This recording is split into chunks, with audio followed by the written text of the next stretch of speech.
Hello friends, मेरा नाम है कौशिक और आप लोगों का मेरे छोटे से चैनल स्टडी हेल्पर में बहुत बहुत स्वागत है। इस चैनल के ज़रिए मैं आप लोगों को क्लास 10 का चैप्टर का कॉन्सेप्ट एंड उसका नोट प्रोवाइड करवाने वाला हूँ। सो आप लोग इस चैनल को ज़रूर से ज़रूर सब्सक्राइब करके जो छोटा वाला बेल आइकॉन है उसको दबा के ऑल पर सेट कर देना, जिसके ज़रिए मैं मेरे दोस्तों यानी कि आप लोगों के साथ जुड़ा रहूँ। रिवीजन चैप्टर को पढ़ने से पहले हम लोगों को इस चैप्टर के कुछ टॉपिक के बारे में जानना पड़ेगा, जैसे कि प्रोपोर्शन क्या होता है और इसमें क्या क्या है। प्रोपोर्शन के बारे में जानने से पहले हम लोगों को जानना पड़ेगा रेशियो क्या है। आई होप मेरे सभी दोस्तों को रेशियो क्या है अच्छे से मालूम होगा, लेकिन जिन दोस्तों को रेशियो के बारे में नहीं पता है मैं उन लोगों को थोड़ा सा बता देता हूँ। देखिए रेशियो क्या होता है।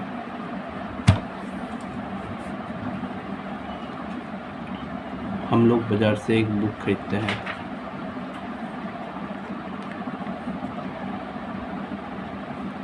जिसका प्राइस है 8 रुपीज़, और एक इरेज़र खरीदते हैं जिसका प्राइस है 2 रुपीज़।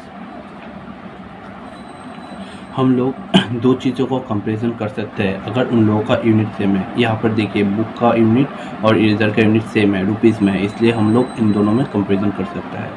और हम लोग कंपैरिजन दो मेथड से कर सकते हैं, एक होता है सब्सट्रैक्शन मेथड और एक होता है डिवीजन मेथड। सब्सट्रैक्शन मेथड में ये होता है क्या, हम दो चीज़ों का माइनस करके उन लोगों का कंपैरिजन निकाल सकते हैं। यहाँ पर देखिए बुक और इरेज़र का एग्जांपल से देखिए सब्सट्रैक्शन मेथड क्या होता है।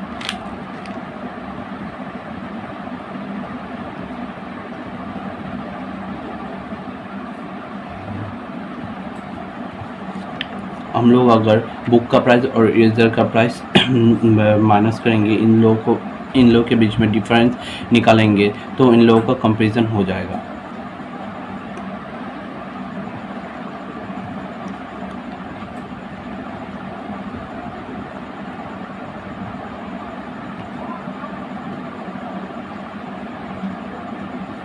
Eraser price of book minus price of eraser मतलब 8 माइनस ₹2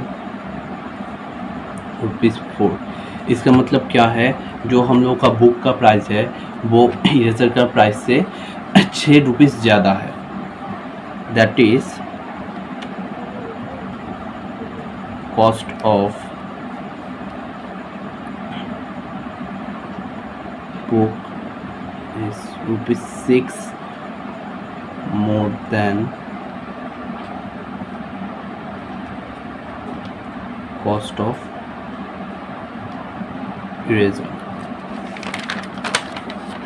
सब्सट्रैक्शन मेथड के बाद आता है division method.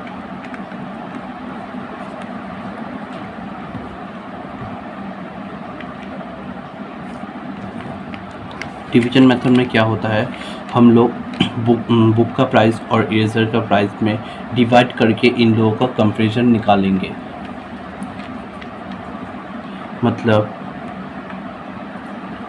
Price of book divided by price of eraser equal to ₹8 by ₹2 equal to 4/1। इसका मतलब क्या है, जो हम लोगों का बुक का प्राइस है वो इरेज़र का प्राइस से 4 टाइम्स ज़्यादा है। इसका मतलब क्या होता है, देखिए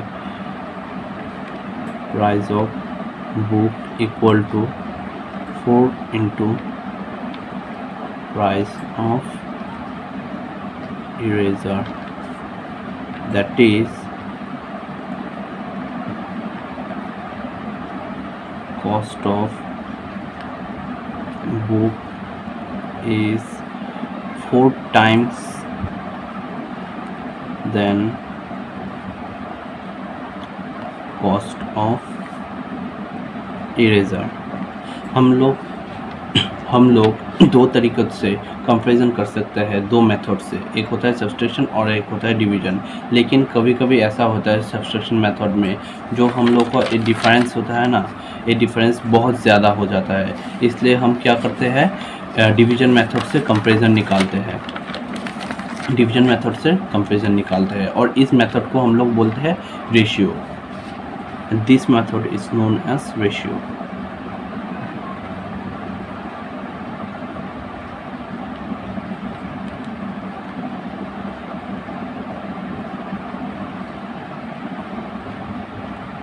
रेशियो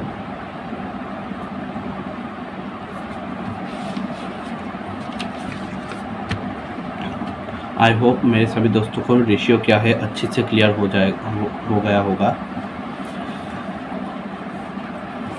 अब देखते हैं हम लोग प्रोपोर्शन किसे कहते हैं। और ये जो रेशियो होता है ना, इसको हम इस सिंबल से डिनोट कर सकते हैं। ये क्या है, (is)2। It is denoted by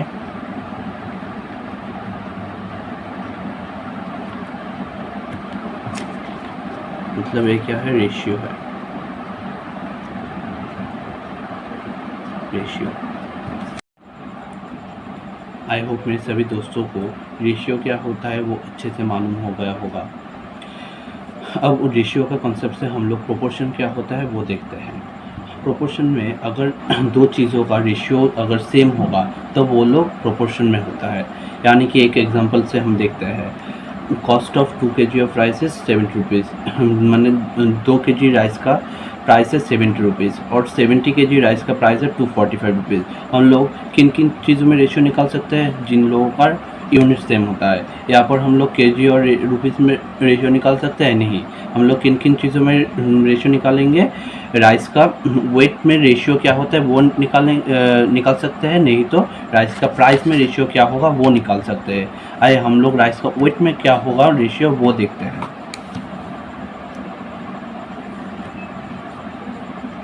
2 kg rice है और 7 kg राइस है, ये 7 kg राइस है, यानी कि क्या होगा 2/7, 2:7। और जो राइस का प्राइस में रेशियो होगा वो होगा 70 रुपीज़ डिवाइडेड बाय 245 रुपीज़, यानी कि 2/7, 2:7। जो राइस का वेट में रेशियो होता है, राइस का वेट में रेशियो देखिए, राइस का वेट में जो रेशियो है वो 2:7 है और प्राइस में भी जो रेशियो है वो भी 2:7 है। यानी कि ये जो होल है ना, राइस का वेट का रेशियो और प्राइस का जो रेशियो है ये लोग प्रोपोर्शन में होगा। मतलब दो चीज़ों का अगर रेशियो सेम होता है तो वो लोग प्रोपोर्शन में होता है। आप लोग समझ गए ना? हाँ, जो रेशियो है वो प्राइस के रेशियो के बराबर है, कि रेशियो के बराबर है। देखिए 2/7 = 7/245 पूरा है, तो ये लोग क्या होगा, प्रोपोर्शन में होगा। Therefore it is in proportion.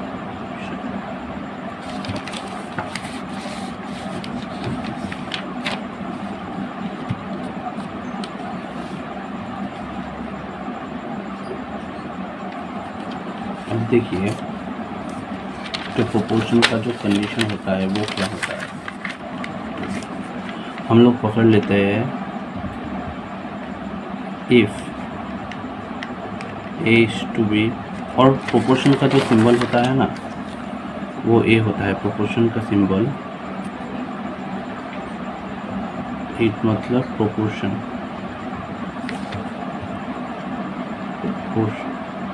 It is denoted by, यहाँ पर देखिए जो प्रोपोर्शन का जो कंडीशन होगा वो देखते हैं। हम लोग पकड़ लेते हैं A is to B और C is to D जो प्रोपोर्शन में है, प्रोपोर्शन में है, इज इन प्रोपोर्शन। इसका मतलब क्या है, A/B = C by D equal to C by D. तो मतलब क्या है, देखिए जो ए है ना, तो मतलब क्या होगा, A into D equal to C into B, मतलब therefore A D equal to B C. इसको क्या बोलता है हम लोग, प्रोडक्ट। इन दोनों का जो मल्टीप्लिकेशन होगा, इनको हम लोग क्या बोलेंगे, प्रोडक्ट ऑफ एक्सट्रीम्स। और इन लोगों का जो मल्टीप्लिकेशन होगा, इनको हम क्या बोलेंगे, प्रोडक्ट ऑफ मीडियंस।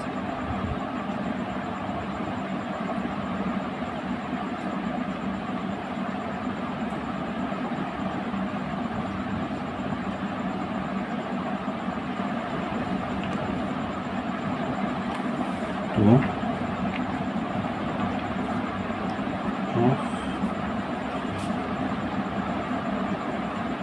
मीडियंस, ये जो है ये प्रोपोर्शन का कंडीशन है। मैं इन सब चीज़ों का नोट आप लोगों को प्रोवाइड कर दूंगा डिस्क्रिप्शन में, आप लोग चेक कर लेना। ये जो है कंडीशन है प्रोपोर्शन का।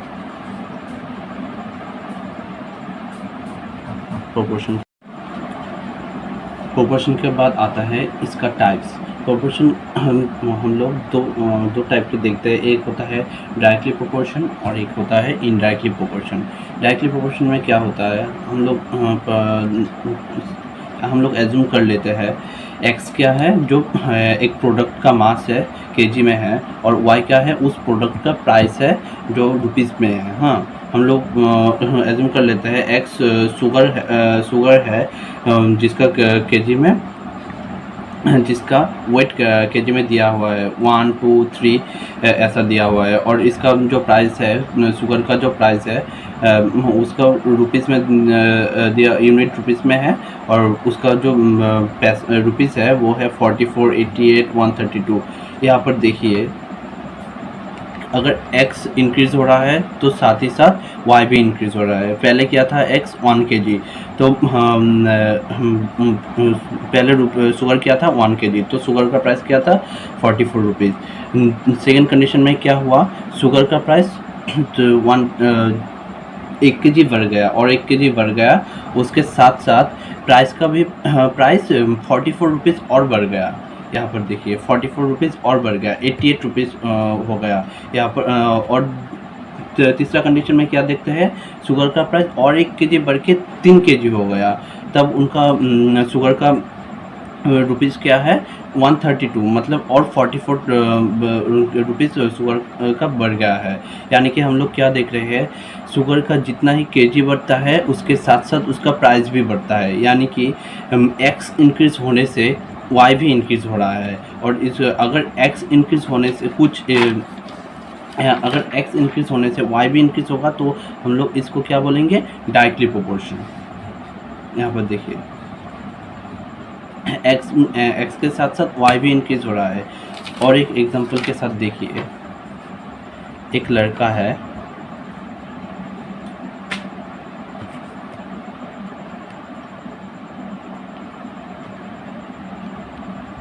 जो एक फैक्ट्री में काम करता है,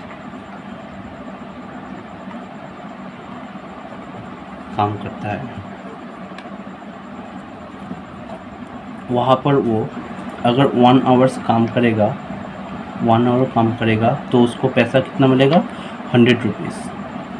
अगर वो वहाँ पर 2 आवर काम करेगा, तो वहाँ पर उसको कितना पैसा मिलेगा, 200 रुपीज़।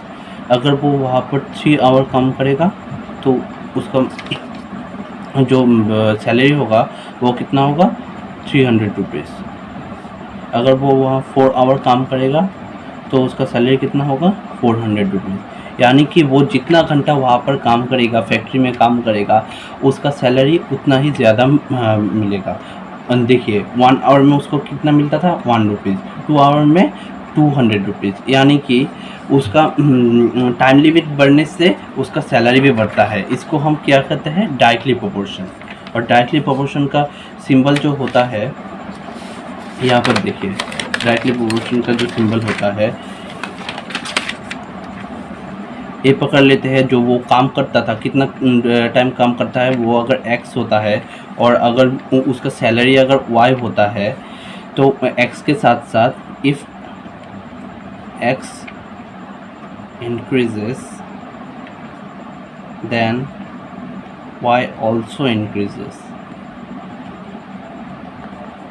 यानी कि वो जितना घंटा काम करेगा उसका सैलरी उतना ही ज़्यादा मिलेगा, उसको सैलरी उतना ही ज़्यादा मिलेगा। और जो ए है ना, ये जो पूरा लाइन है इसको हम शॉर्ट फॉर्म में क्या लिखते हैं, X is directly proportional to Y. इसके बाद आता है इनडायरेक्टली प्रोपोर्शन। इनडायरेक्टली प्रोपोर्शन क्या होगा, इसका उल्टा होगा, डायरेक्टली प्रोपोर्शनल का उल्टा होगा, उल्टा होगा। यही एग्जांपल लेते हैं, पहले वाला एग्जांपल। जो लड़का है वो फैक्ट्री में काम करता है, वो अगर वहाँ पर 1 घंटा काम करेगा तो उसको 400 रुपीज़ मिलता है। 1 घंटा में उसको 400 रुपीज़ मिलता है। अगर वो एग्जांपल है, एग्जांपल के जरिए आप लोग लीजिए, एग्जांपल है यहाँ, वो अगर वहाँ पर 2 आवर काम करेगा तो उसको कितना मिलेगा, 300 रुपीज़। अगर वो वहाँ पर 3 आवर काम करता है तो इसको क्या मिलेगा, 200 रुपीज़। अगर वो लड़का वहाँ पर 4 आवर काम करता है तो उसको क्या मिलेगा, 100 रुपीज़। यानी कि यहाँ पर क्या देख सकते हैं हम लोग, वो जितना आवर काम करता है उस वो फैक्ट्री पे, उसको उतना ही कम सैलरी मिलता है। वो 1 आवर काम करने से उसको 400 रुपीज़ मिलता था, और 2 आवर काम करने से उसको 300 रुपीज़ मिलता था। वो 3 आवर काम करने से उसका 200 रुपीज़ मिलता था। वो 4 आवर काम करने से उसको 100 रुपीज़ मिलता है। मतलब उसका जो टाइम लिमिट ज़्यादा बढ़ेगा तो उसका सैलरी उतना ही घटेगा। यानी कि अगर हम लोग इसको एक्स से डिनोट करते हैं, जो वो जितना टाइम काम करेगा वो अगर हम एक्स से डिनोट करते हैं, और जो उसका सैलरी है वो अगर हम वाई से डिनोट करते हैं। यहाँ पर हम क्या देख रहे हैं, जितना ज़्यादा एक्स इंक्रीज़ होगा वाई उतना ही डिक्रीज़ हो रहा है। मतलब if X increases then Y decreases. इसको हम ऐसे भी लिख सकते हैं, if y decreases then x increases। और ये जो पूरा लाइन है ना, ये जो पूरा लाइन है इसको हम कैसे लिख सकते हैं, x is inversely, इसको हम ऐसे डिनोट कर सकते हैं, x is inversely proportional to y। I hope मेरे सभी दोस्तों को प्रोपोर्शन क्या होता है वो अच्छे से मालूम हो गया होगा। प्रोपोर्शन और रेशियो, प्रोपोर्शन का जो फॉर्मूला था ना, जो product of extremes equal to product of medium, उससे हम लोग इस चैप्टर का एग्जांपल 1 देखेंगे। इस एग्जांपल में क्या बोला है, 5% can finish the piece of work in 20 days. जो 5 लोग हैं एक काम को 20 दिन में पूरा करते हैं, हाँ। और how many person can finish the work in 1 day, कितने लोग वही काम को 1 दिन में पूरा करेंगे, ये हम लोगों को उस फार्मूला से निकालना पड़ेगा। तो चलिए देखते हैं। हम लोग एज्यूम कर लेते हैं जो x है, x क्या है, जो पर्सन का नंबर है वो डिनोट करता है, x is the number of persons. और जो y है वो कितना दिन काम करता है वो डिनोट करता है, y is the number of days. यहाँ पर देखिए जो x1 होगा वो होगा 5, और जो y1 होगा वो होगा 20। कैसे, पहले कंडीशन में क्या दिया है, 5% can finish a piece of work in 20 days. मतलब कितने लोग हैं, 5 लोग हैं। कितने दिन काम करते हैं, 20 दिन काम करते हैं। मतलब क्या होगा, x1 क्या होगा 5 और y1 क्या होगा 20। और फिर देखिए how many persons can finish the work in 1 day, मतलब कितने लोग वही काम को 1 दिन में पूरा करेंगे। मतलब कितने दिन काम करते हैं वो लोग, 1 दिन काम करते हैं। मतलब y2 क्या होगा, 1 होगा। और जो कितने लोग काम करते हैं वो हम लोग को निकालना पड़ेगा। हम लोग एज्यूम कर लेते हैं, let x2 be the number of persons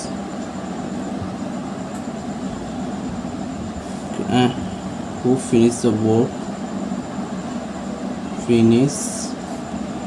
the work in 1 day।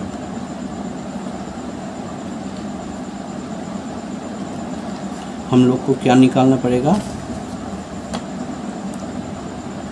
x2 का वैल्यू, लोगों को x2 का वैल्यू जो है वो निकालना पड़ेगा। हम लोग देखिए एक टेबल बना लेते हैं।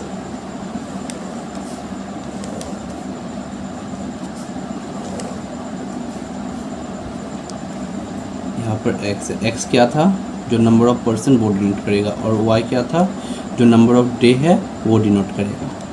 यहाँ पर देखिए x1 क्या था, 5, और y1 क्या था, 20।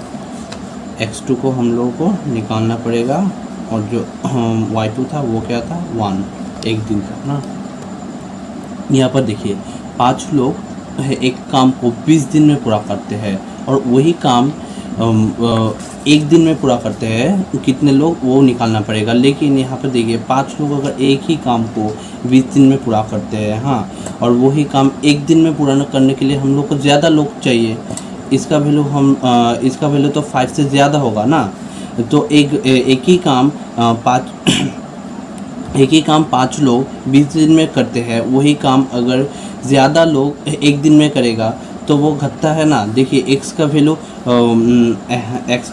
बढ़ेगा तो y का वैल्यू यहाँ पर घट रहा है। देखिए x का वैल्यू यहाँ पर 5 था, और यहाँ पर तो 5 से ज़्यादा होगा, क्योंकि एक काम को करने के लिए ज़्यादा आदमी चाहिए। अगर हम कोई एक पैंडल बना रहे हैं, हाँ, वहाँ पर वो उस पैंडल अगर 20 दिन में पूरा होता है, 6-7 लोगों से 20 दिन में पूरा होता है। अगर वही काम को, वो पैंडल को हम लोग एक ही दिन में पूरा करने जाते हैं तो हम लोग को ज़्यादा लोग चाहिए होगा, हम लोग को 20-25 लोग ज़्यादा चाहिए होगा ना।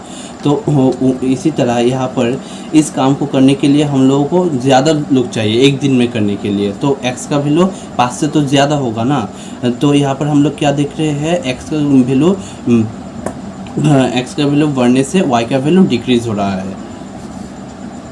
It is clearly observe that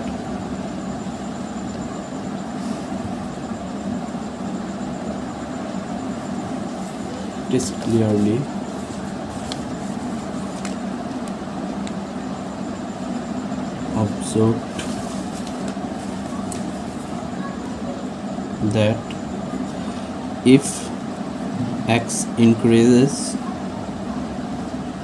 then y decreases।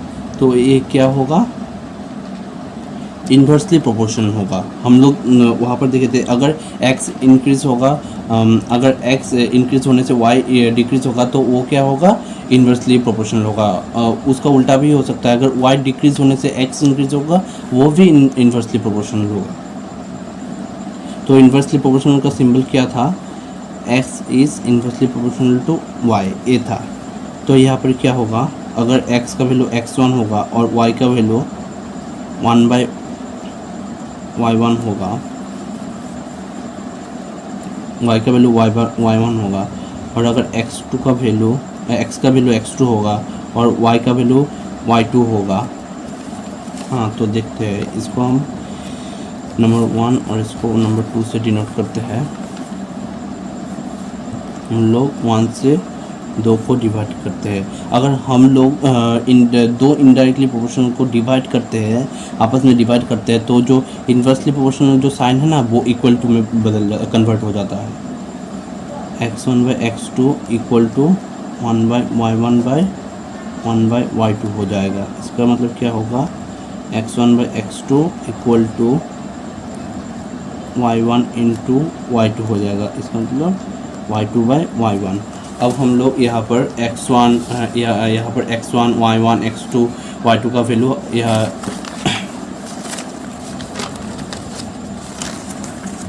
y2 यहाँ पर पुट करके देखेंगे।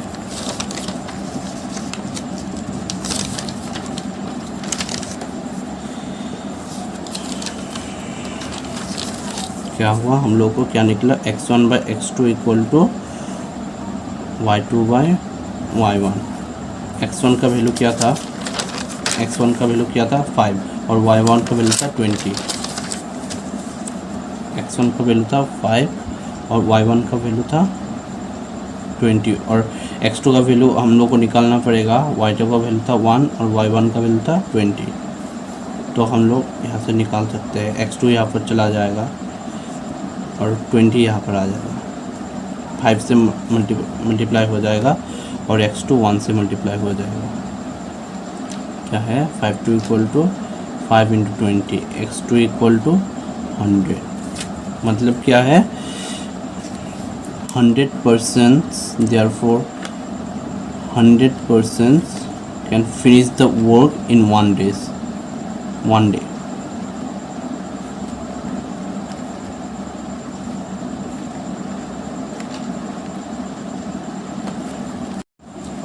चलिए अब हम रिवीजन चैप्टर का एक्सरसाइज देखते हैं। एक्सरसाइज 1 में फर्स्ट क्वेश्चन क्या है, which of the following ratio are in proportion. इस रेशियो में कौन सा रेशियो प्रोपोर्शन में होगा वो हम लोग को चेक करना पड़ेगा। हाँ, हम लोग प्रोपोर्शन में क्या देखे थे, दो रेशियो कब सेम होगा, अगर उन रेशियो का रिजल्ट आपस में सेम होगा तो ही वो रेशियो प्रोपोर्शन में होगा। नंबर ए हम देखते हैं, यहाँ पर 12:21, 12:21 का वैल्यू क्या होता है 4/7 और 32:56, 32:56 क्या है 32 का क्या आता है 4 × 32 और यहाँ पर क्या होगा 7 × 32, मतलब एक क्या होता है 4/7 होगा, इसका वैल्यू भी होगा 4/7। यहाँ पर देखिए 12:21 का 12:21 का रेशियो का वैल्यू रिजल्ट क्या है 4:7 और 32:56 का रिजल्ट क्या है 4:7। मतलब क्या होगा, ये जो पूरा होगा प्रोपोर्शन में होगा क्योंकि इन लोगों का रिजल्ट सेम है। From 1 and 2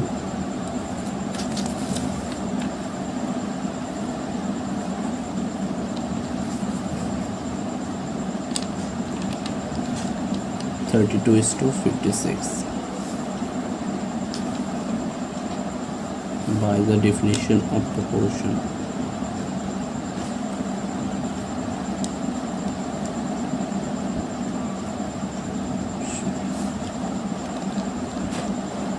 And 32:56 are in proportion.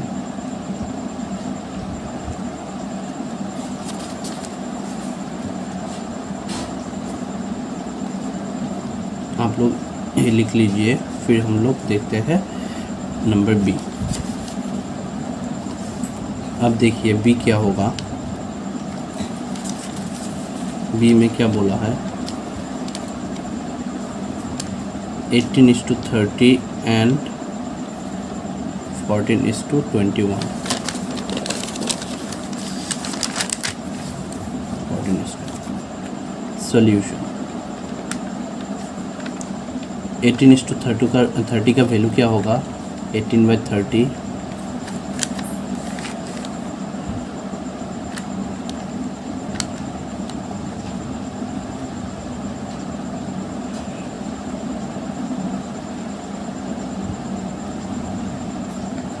2/5।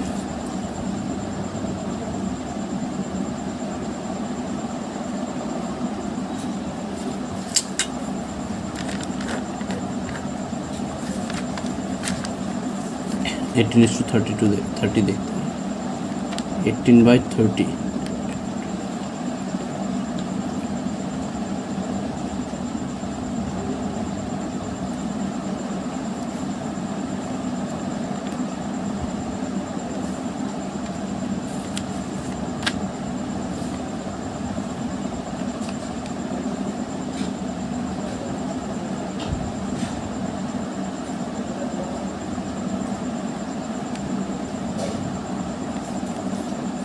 14:21 क्या होगा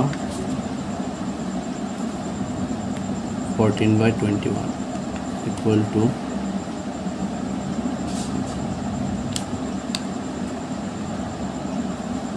2/3। यहाँ पर देखिए 18:30 को 30 का रिजल्ट क्या है 3/5 और 14:21 का रिजल्ट क्या है 2/3। इन दोनों का रिजल्ट सेम है नहीं, तो ये लोग प्रोपोर्शन में नहीं होगा। इसको कैसे लेंगे from 1 and 2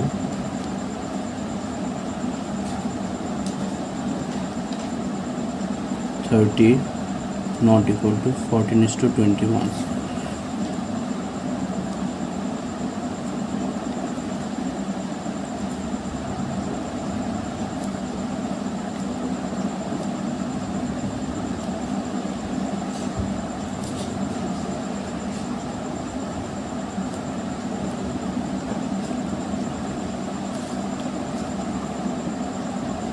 Therefore 18:30 and 14:21 are not in proportion।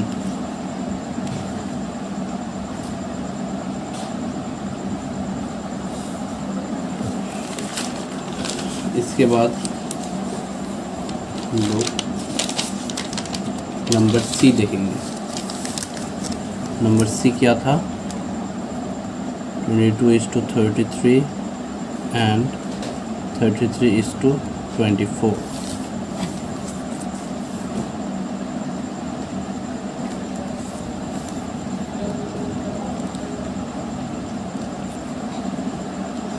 (22/33) इसका क्या होगा 2/3।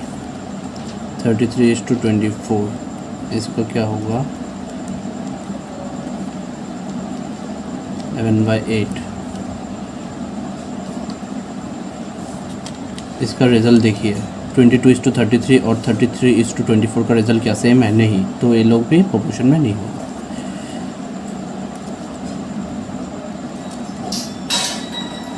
ये भी प्रोपोर्शन में नहीं होगा। तो from 1 and 2 22:33 not equal to 33:24। therefore by the definition of proportion 2:33 and 32:24 are not in proportion। इसके बाद आएगा डी। डी में देखिए क्या होता है 24:2। आप लोग समझ लीजिए, इन सब चीज़ों का मैं नोट प्रोवाइड करवा दूंगा डिस्क्रिप्शन में, आप लोग चेक कर लेना। एंड 20:25 इसका सल्यूशन देखिए 24:28 यानी कि 24/28।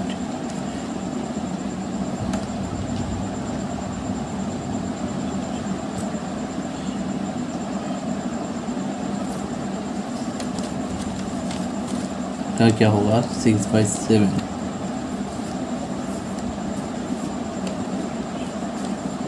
और 20/25 क्या होगा 4/5। इन लोगों का भी इनका भी रिजल्ट सेम नहीं है, सो ए भी प्रोपोर्शन में नहीं होगा। फ्रॉम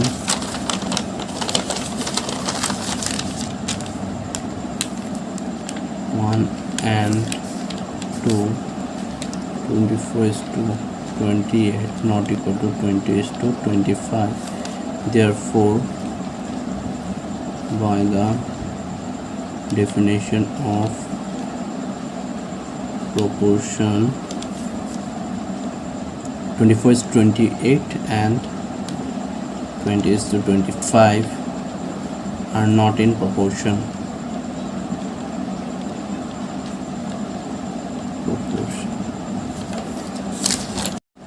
एक नंबर क्वेश्चन के बाद अब हम लोग 2 नंबर क्वेश्चन देखने वाले हैं। देखिए यहाँ पर क्या बोला है, कुछ of the following sets of number are in proportion. Same ही है, जस्ट उल्टा दे रहा है। यहाँ पर हम लोग चेक करेंगे कौन कौन सा प्रोपोर्शन में है। सेम ही है, उसकी तरह ही सेम ही है।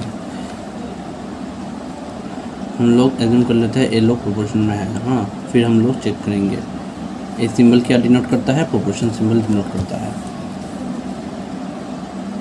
2:6 क्या होगा 2/6 इक्वल टू 1/3। 6:8 क्या होगा 6/8 यानी कि 3/4। देखिए 2:6 और 6:8 का रिजल्ट सेम है, नहीं, तो ये लोग प्रोपोर्शन में नहीं होगा।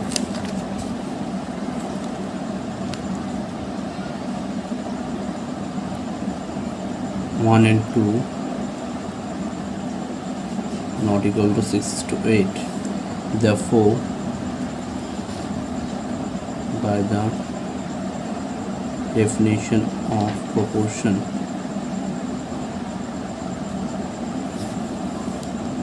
2:6 and 6:8 are not in proportion। ये आप लोग इसका ये लिख लीजिए, फिर हम लोग दो स्टार्ट करते हैं। अब देखिए 10, 20, 30 और 60 ये लोग प्रोपोर्शन में होगा या नहीं, हम ये चेक करेंगे।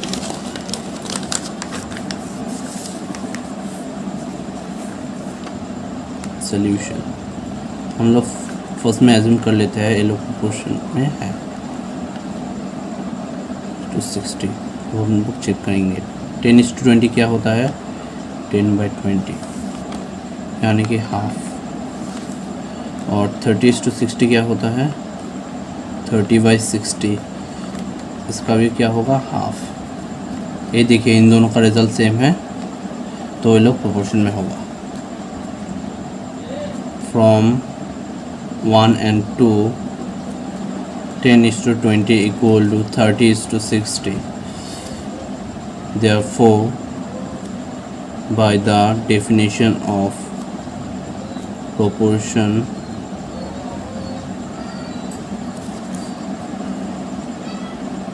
ten is to 20 and 30:60 are in proportion।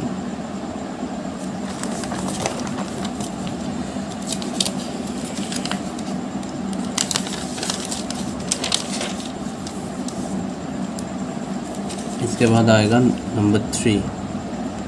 देखिए 3 क्या था, PQ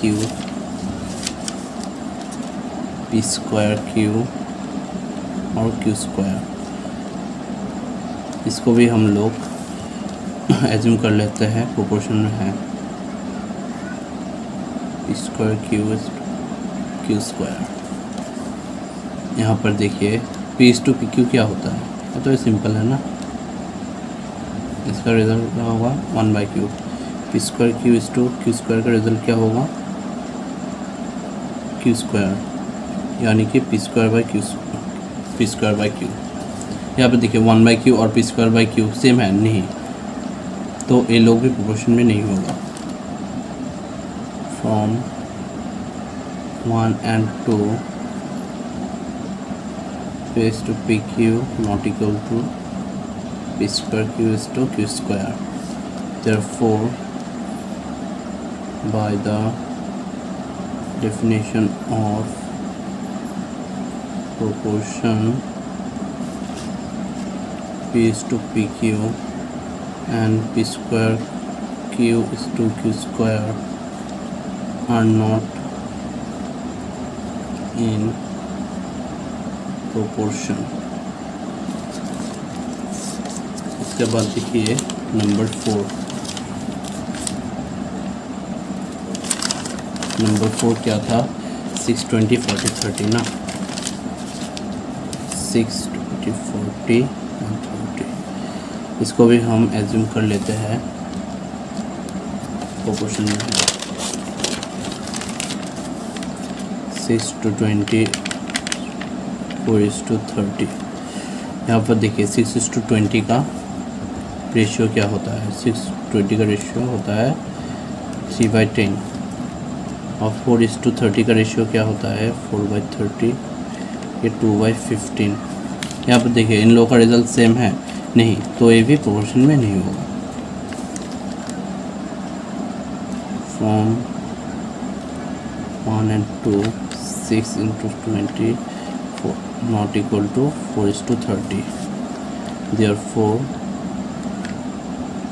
by the definition of proportion 6:20 and 4:30 are not in proportion। यहाँ पर देखिए 3 का नंबर 1 में क्या बोला है, एक ट्राइंगल का एरिया दिया है a = पाई आर स्क्वायर। यहाँ पर क्या बोला, if a increases then r क्या होगा, और if r decreases then a क्या होगा। हम देखते हैं। हाँ, सॉल्यूशन यहाँ पर देखिए क्या बोला है, a = पाई आर स्क्वायर। यहाँ पर पाई का वैल्यू हम लोग क्या जानता है, पाई का वैल्यू होता है 3.14 यानी कि 22/7 जो होता है कांस्टेंट। यहाँ पर पाई कांस्टेंट है, therefore a is directly proportional to r square. Constant और इक्वल के जगह डायरेक्टली प्रोपोर्शनल हुआ है। हाँ, अगर a ऐसा होता, हाँ, a = 1/पाई आर स्क्वायर, सो a भी 1/पाई × 1/r स्क्वायर। देखिए 1/पाई का वैल्यू क्या होगा, 1/पाई का वैल्यू होगा 1/22/7 यानी कि 7/22। ए भी क्या है, कांस्टेंट है। तो सो ए क्या होगा, 1 is inversely proportional to r square. इसको हम क्या बोलेंगे, A is inversely proportional to r square. हाँ, तो ये गलती मत करना, अगर ए पाई आर स्क्वायर अगर 1 के नीचे होगा तो ए इन्वर्सली प्रोपोर्शनल होगा, और a = पाई आर स्क्वायर होगा तो A is directly proportional to r square होगा। हाँ, तो इसको छोड़िए, यहाँ पर देखिए a is directly proportional to r square. इसका मीनिंग क्या है, अगर एरिया बढ़ेगा तो रेडियस भी बढ़ेगा। हाँ, अगर एरिया बढ़ेगा तो r क्या है नहीं जानता, मैं रेडियस पकड़ लेता हूँ। यहाँ पर r है रेडियस। हाँ, क्या है, हाँ, r है रेडियस और a है एरिया। यहाँ पर देखिए। हाँ, यहाँ पर a is directly proportional to r square है। इसका मतलब क्या है, अगर एरिया बढ़ेगा तो रेडियस भी बढ़ेगा, अगर रेडियस बढ़ेगा एरिया भी बढ़ेगा। इसका उल्टा भी हम लोग बोल सकते हैं, अगर एरिया बढ़ेगा तो रेडियस बढ़ेगा, और रेडियस बढ़ेगा तो एरिया बढ़ेगा। नहीं तो एरिया घटेगा तो रेडियस भी घटेगा, और रेडियस घटेगा तो एरिया भी घटेगा। हाँ, तो देखिए यहाँ पर क्या है, if a increases then r क्या होगा, इंक्रीजेस होगा। इसलिए a is directly proportional to r square. a है, इसका कंडीशन क्या है, a is directly proportional to r square, मतलब एरिया बढ़ेगा तो r भी बढ़ेगा। r स्क्वायर बढ़ेगा, एरिया बढ़ेगा तो r भी बढ़ेगा, और एरिया बढ़ेगा तो r स्क्वायर भी बढ़ेगा। तो if a increases then r also increases, if r decreases then a also decreases. 3 का नंबर 2 देखिए, यहाँ पर क्या बोला है, the relation between distance and time of a moving car is given in the following table. यहाँ पर एक कार का डिस्टेंस और उसका जो डिस्टेंस का जो स्पीड का जो टाइम है वो उसका वैल्यू दिया हुआ है, और इससे हम लोग ये सब निकालना पड़ेगा, जो फील्ड ऑफ लेंथ है वो सब निकालना पड़ेगा। यहाँ पर देखिए टाइम एक बार 1 सेकेंड, एक बार 2 सेकेंड, एक बार 3 सेकेंड, एक बार 4 सेकेंड, एक बार 5 सेकेंड, एक बार 6 सेकेंड, एक एक करके बढ़ रहा है। हाँ, उसके साथ साथ देखिए डिस्टेंस जो है वो भी 4, 8, 12, 16, 20 मतलब 4 करके बढ़ रहा है। एक एक करके बढ़ रहा है और ये 4 करके बढ़ रहा है। मतलब यहाँ पर क्या हो रहा है, टाइम बढ़ने से डिस्टेंस भी बढ़ रहा है। मतलब यहाँ पर एक चीज़ बढ़ने से दूसरा चीज़ भी बढ़ रहा है। इसको हम क्या बोलेंगे, डायरेक्टली प्रोपोर्शन। अगर एक चीज़ बढ़ने से दूसरा चीज़ भी बढ़ता है तो हम लोग उसको क्या बोलता है, डायरेक्टली प्रोपोर्शन। ये तो आप लोग पहले भी हम समझ चुके हैं डायरेक्टली प्रोपोर्शनल क्या है। यहाँ पर एक चीज़ बढ़ने से दूसरा चीज़ बढ़ रहा है, इसलिए हम लोग इसको क्या बोलेंगे, डायरेक्टली प्रोपोर्शनल।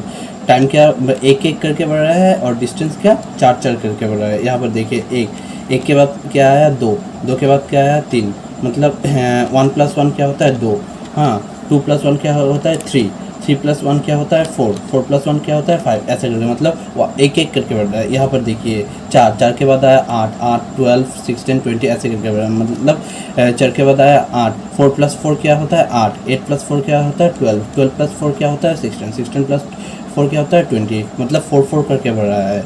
यहाँ पर देखिए T and D varies directly, क्यों होगा यहाँ पर टाइम भी बढ़ने से डिस्टेंस भी बढ़ रहा है, यहाँ इसलिए ये होगा directly proportional. Therefore T and D varies directly proportional directly। यहाँ पर देखिए if T equal to 6 then D क्या होगा, T जब 6 है, टाइम जब 6 है तब D क्या होगा। यहाँ पर देखिए टाइम क्या एक एक करके बढ़ रहा है, 5 था, उसके बाद क्या हुआ 6, 6 के बाद क्या आएगा 7, 7 के बाद क्या आएगा 8, 8 के बाद क्या आएगा 9। हाँ यहाँ पर डिस्टेंस देखिए, डिस्टेंस क्या 4 4 करके बढ़ रहा था ना, 4 4 + 8 4 + 4 8, 8 + 4 12, 12 + 4 16, 16 + 4 20, 20 + 4 क्या होगा 24। मतलब जब टाइम 6 होगा तब डिस्टेंस क्या होगा 24, 24 प्लस क्या होता है 28, 28 प्लस क्या होगा 32। मतलब जब D = 28 होगा तब टाइम क्या होगा 7। अब और जब D = 36 होगा तब टाइम क्या होगा 9। यहाँ पर देखिए 4 नंबर क्वेश्चन, यहाँ पर क्या बोला है P जो Q के साथ P और Q का रिलेशन क्या है directly proportional, P is directly proportional to Q and P का वैल्यू जब 6 होता है तब Q क्या होता है 30। जब P का वैल्यू 2 होता है तब Q का वैल्यू क्या होगा वो हम लोग को निकालना पड़ेगा। यहाँ पर देखिए यहाँ पर क्या दिया हुआ है P is directly proportional to Q और P का वैल्यू जब 6 होगा तब Q का वैल्यू 30 होगा, यानी कि P का वैल्यू हम P1 = 6 लेते हैं और Q1 = 30 लेते हैं। हाँ और P1 = जब 2 होगा तब P2 = जब 2 होगा तब Q2 = क्या होगा, तो उसको हम निकालना पड़ेगा। Q2 हम लोग यहाँ पर Q एज्यूम कर लेते हैं। हाँ यहाँ पर देखिए P is directly proportional to Q, इसका मतलब क्या होगा P1 is directly proportional to Q1 होगा, P1 is directly proportional to Q1 होगा और P2 is directly proportional to Q2 होगा। इसको हम 1 पकड़ लेते हैं, इसको हम 2 पकड़ लेते हैं। 1 इज़ डिवाइडेड बाय 2।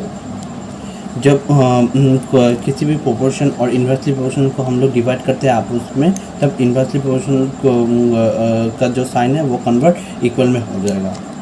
मतलब P1/P2 = Q1/Q2 हो जाएगा। यहाँ पर P1 P2 और Q1 Q2 का वैल्यू पुट कर दीजिए तो Q का वैल्यू आ जाएगा 6/Q।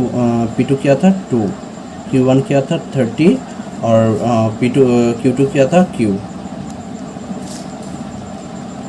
Q यहाँ पर आ जाएगा, यानी कि 6Q होगा और ये 30 × 20 होगा, तो Q क्या होगा 30 × 20 डिवाइडेड बाय 30 × 20 डिवाइडेड बाय 6, ये क्या होगा 5। Therefore Q = क्या होगा 10। यहाँ पर इस चैप्टर का लास्ट क्वेश्चन है, मतलब एक्सरसाइज 1 का लास्ट क्वेश्चन है 5। यहाँ पर देखिए the value of y in the blank space of the following table, क्या होगा, ये जो ब्लैंक स्पेस है इसका वैल्यू क्या होगा। तो हम देखते हैं सॉल्यूशन।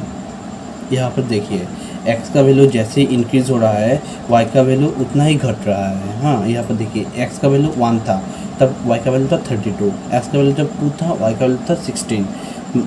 मतलब इसका देखिए इसका वैल्यू हाफ हो रहा है, 32 का हाफ 16 हो रहा है। जब x का वैल्यू 4 हो रहा है y का वैल्यू उस 16 से हाफ हो रहा है, 8 हो रहा है। जब x का वैल्यू 8 होगा यानी कि पहले वाले से y का वैल्यू हाफ होगा। फिर से देखिए जब x का यहाँ पर देखिए x का वैल्यू जैसे जैसे बढ़ रहा है y का वैल्यू वैसे वैसे घट रहा है, और कैसे घट रहा है हाफ करके घट रहा है। यहाँ पर देखिए x का वैल्यू जब 1 था y का वैल्यू था 32, x का वैल्यू जब 2 था y का वैल्यू 32 से हाफ घट के 32 का हाफ होके 16 हुआ है। हाँ तो फिर x का वैल्यू जब 4 था तब y का वैल्यू 16 से हाफ होके 8 हुआ है। तो यहाँ पर क्या होगा x का वैल्यू जब 8 था y का वैल्यू 8 से हाफ घट के क्या होगा यहाँ पर 4 होगा। यहाँ पर देखना, यहाँ पर डिफरेंस क्या होता है। अगर ये 4 प्लस प्लस होता है तो यहाँ से 4 प्लस होके यहाँ पर बैठेगा। अगर ये 4 हाफ हाफ होके तो यहाँ पर 32 का हाफ हाफ होके अगर डिफरेंस हाफ होगा तो यहाँ पर 8 का हाफ होके यहाँ पर वैल्यू बैठेगा। यहाँ पर डिफरेंस जितना होगा इससे उतना डिफरेंस होके यहाँ पर रिजल्ट निकलेगा, समझे। तो यहाँ पर क्या होगा, 4 होगा। इसको हम ऐसे लिखते हैं,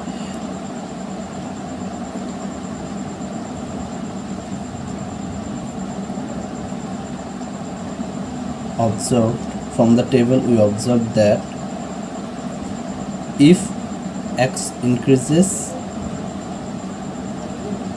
then y decreases।